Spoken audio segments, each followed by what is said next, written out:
Hello, and we finally arrived to learning Alembic, which we are going to use in order to track changes in the structure of database, which means that we can create tables, drop tables, create changes in our tables, add data to our tables, and other things by using this tool. And to use it, you obviously need to install it. Let's see whether we have it installed already. Pip install Alembic. And the latest version will also see which SQL version of SQL Alchemy we are using.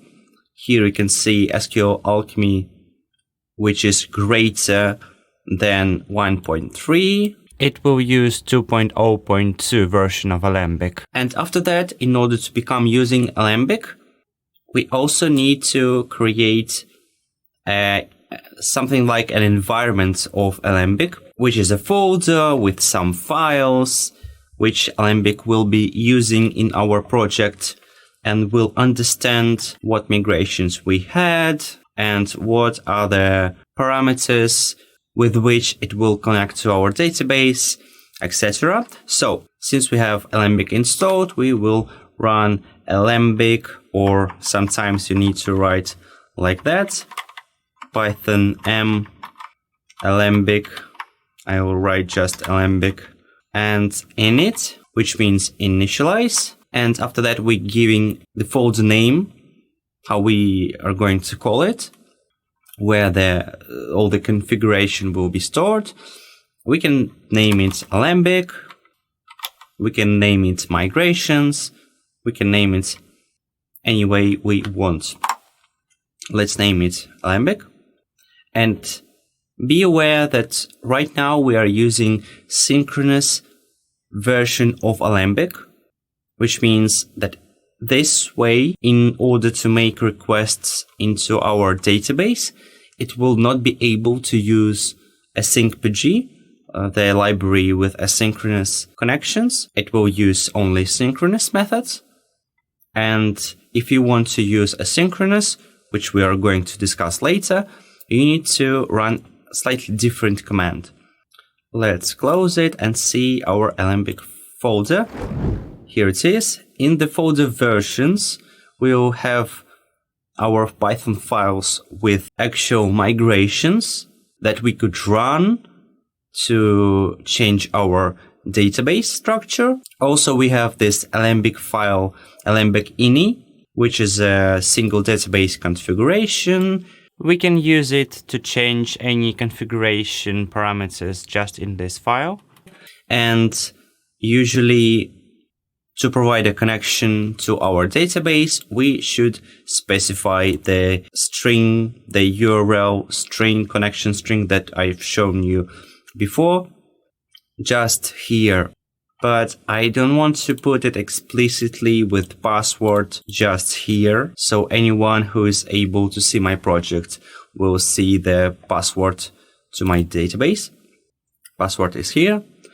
So I can modify this URL by editing the env.py environment file of Alembic. I would actually need to modify it anyway, because I need to import here my models. You can see, so if you want to generate your migrations automatically, which we in almost all cases would like to have, not to write them manually, we would need to import your models here. So the target metadata we can access, the code will be accessing this target metadata. Like I've shown you before, we had this base metadata, and the same way we're going to import all our models and use base metadata to specify the target metadata, which will be later used here. And what it should do, as I understand, it will go into our database, look at the structure of our database, of the actual database, working database, and it will compare to what it has in our code. So it would generate a DDL, which is data definition language. So a definition of our tables by our classes and by our database, and compare them and then tracking changes, but not in a literal way, in some other way, because some things it cannot do. So for example, if you want to change the data type of the column, it is not detected automatically, and you need to write this actually manually. Also, if you're going to change the name of the column as well, it will not understand what column, if it needs to be renamed or it should be deleted and added a new one. So again, you need to do that manually. But what we need here is to set up our connection string. And here you would have two functions, run migrations offline and run migrations online. And they will use this ini file, which will be using the URL, SQL Alchemy URL. And since we are not going to modify it in the ini file, we need to modify it in the env file.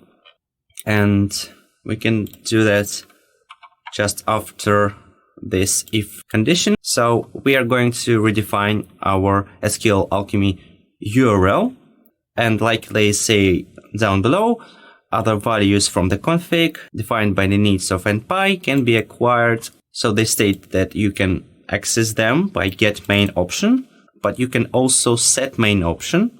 And that's what we are going to do. So we have this config set main option. We will name it the same way it is called in Alembic ini, SQL Alchemy URL, and then we need to pass the string. It would look something like this. Since we already learned how to use the URL string from the SQL Alchemy, we can use them, and we just copy this to the env file. Here, URL, we can name it either URL or DB URL, and just passing it here, URL. And again, since we are having here the password and all the data, access the environment variables from here. Since it's moving closer to our real projects, we would like to have an environment variables and some workaround with them. So we can create our environment file .env, and we can place our passwords, our connection string details just in the .env file. Let's call them Postgres user, Postgres password, Postgres DB, what else? Postgres host or database, which is localhost. Our database is named test user, our user named the same way, and our password is test password. The .env file we won't put into GitHub. It won't be accessible to anyone that will be having access to our project. Another way you can set environment variables just in the terminal, or you can set it in the PyCharm just here, but the .env file will be much more useful because you can straight copy it on your server and then just use it over there. So having the copies of actual file of environment variables. Going back to the envpy, we need to somehow access our .env file. We will be using another library for it. There are different libraries you can use as OS library, getenv, but I prefer using environs. So we firstly install it, pip install environs.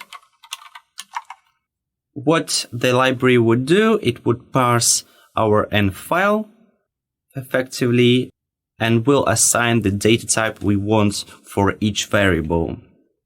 So we need to import it here from environs import env. Then we need to instantiate the env class, and then run the method readenv. So it would actually read our env file. And if you have multiple env files for production, for development, for staging, etc., you can see that you can set the path to the file. So we can have multiple files, multiple env files, which would be different, slightly different. So you can have prod.env. We can have stage or staging.env, but we have just the env file here.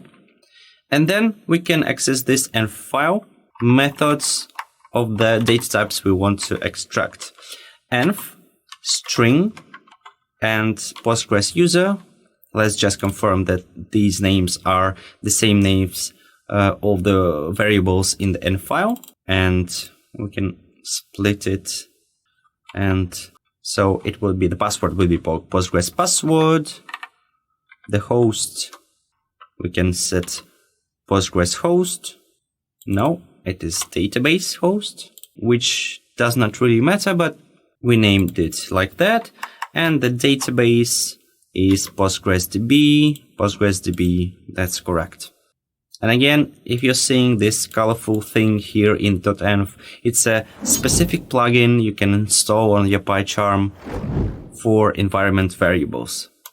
So here our URL is defined now, and we can start running queries, but we need to firstly import also our tables. So from lesson 2, since we have them defined there, import base, we need the base. And since we have the base and all the modules inside one file, we can just import the base and use the metadata from the base class.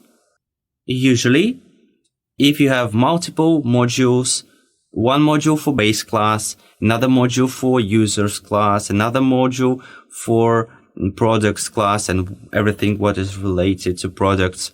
So you would like to import the modules themselves here. Unfortunately, as I understand, it is not really the fine way to use the side effect of the import, but it's the only way we can make sure that the base metadata knows about all our tables. We can do this another way.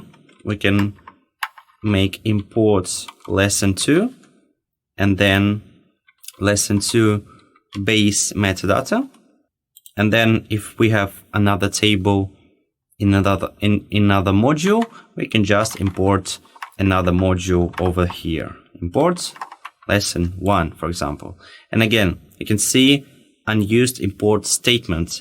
And we are using this import statement. We could be using this import statement just for the sake of the base metadata to see the actual table class. So yeah, we imported lesson 2, defined the metadata, and now we are ready to create our first migrations.